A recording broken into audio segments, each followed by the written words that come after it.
parallel to many versions of your universe. I've got...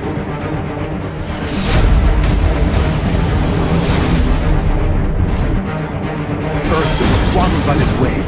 Well, what do we have here? Where I come from, the parallel Earth, we look down on supervillains.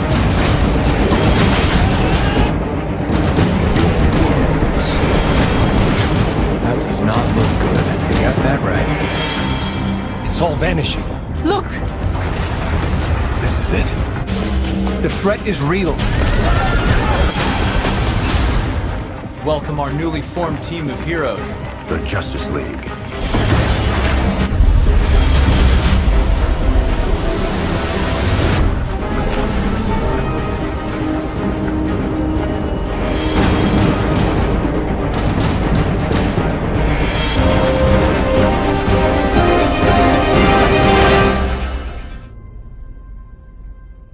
Okay, so now there's a crisis on Infinite Earths. What does that even mean? Well, I tell you right now, cause I'm the DC legend. You're welcome to the SUPERVERSAL Hub, and you are watching the MAC-TEC Hero News, which brings you the hottest details in the Superverse. Okay, so death is coming. Worse than death. Oblivion. Not just for our Earth, but for everyone, everywhere, in every universe. Against this ultimate destruction, the mysterious Monitor has gathered the greatest team of superheroes ever assembled. But what can the combined might of Superman, Wonder Woman, Batman, The Flash, Green Lantern, and hundreds of superheroes from multiple Earths even do to save all of reality from an unstoppable antimatter Armageddon? Just before we continue, I want to say that this is a new channel.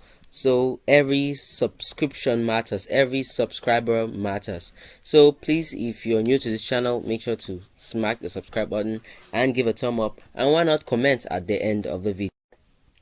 This is the Crisis on Infinite Earths, and this is a 3-part masterpiece. So just think of it, the Crisis trilogy. But wait, didn't we get a Crisis before? I mean, a Crisis on Infinite Earths. Oh, we did get it in the Arrowverse, before everything was all wrapped up.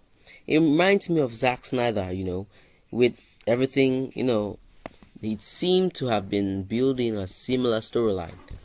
I think this movie requires that you must have watched a couple of past animation like Justice League War World, Justice League Dark, Justice League Apocalypse War, and a bunch of others. But if you haven't watched it, anyway, you're still going to be fine. The Zack Snyder's Justice League trilogy was actually heading towards an Apocalypse War story. With Darkseid, Parademons, Martian Manhunter being introduced before James Gunn and Peter Safran said, no, I have my own plans. So they ditched the DCEU and are having a fresh start, beginning with Superman Legacy. Wait, but that's not our focus here. We're here to talk about Easter eggs and the breakdown.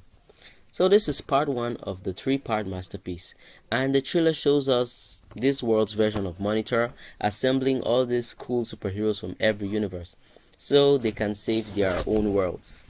We see the Justice League World version of Wonder Woman, 3 versions of Superman. You can tell which is which from their belt designs, the logos on them, and we have Batman, Green Lantern, Flash, and Supergirl. Which reminds me of Flash alternate universe, where Supergirl exists with Flash in the same universe.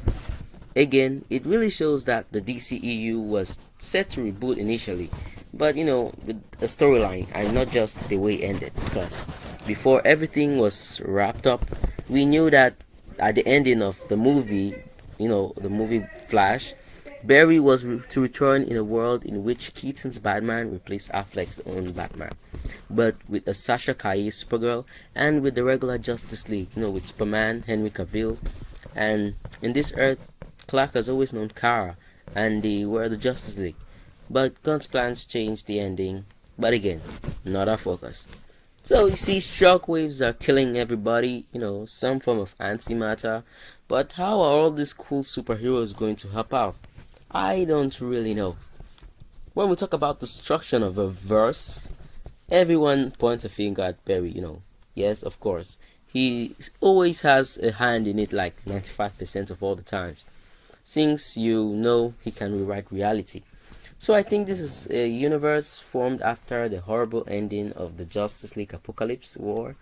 Well, yeah, maybe.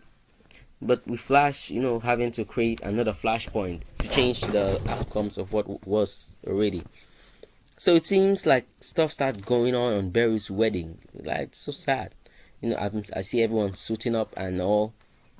Barry moves to a different universe, seeing the damage caused by the crisis waves. We see him in a universe where the Justice League is just being formed, and he's like, hey, what now? And we also see him in another universe where everyone's like crime and all. Using a lasso, Lois using a lasso on him. I don't really know, but it seems in this universe there is the anti-Justice League. Well, anyway, we also see a couple of other characters, Ted Scott's version of Blue Beetle, Robin, and a long list of hundreds of supers, even ones I've never seen. Now, since this is just the trailer for part 1, there's only so much we can tell from it. But the movie is releasing on digital 23rd January this year, 2024. So Crisis on Infinite Earths Part 1. There will definitely be a full spoiler with more Easter eggs, so stay tuned. And that's it. So don't forget to like. If you're new to this channel, smack the subscribe button wherever you see it. Yep, and let me know. What are your expectations? What more do you think of the animation or movie? What do you make of it? In the comments below. So this is MAC-TEC Zero News on the Crisis on Infinite Earths trilogy. Stay safe, stay in the Superversal Hub, and moreover, stay entertained. This review was brought to you by MAC-TEC Studios 2024. Have a Superversal New Year. By this wave. Well, what do we have here? Where I come from, a parallel Earth.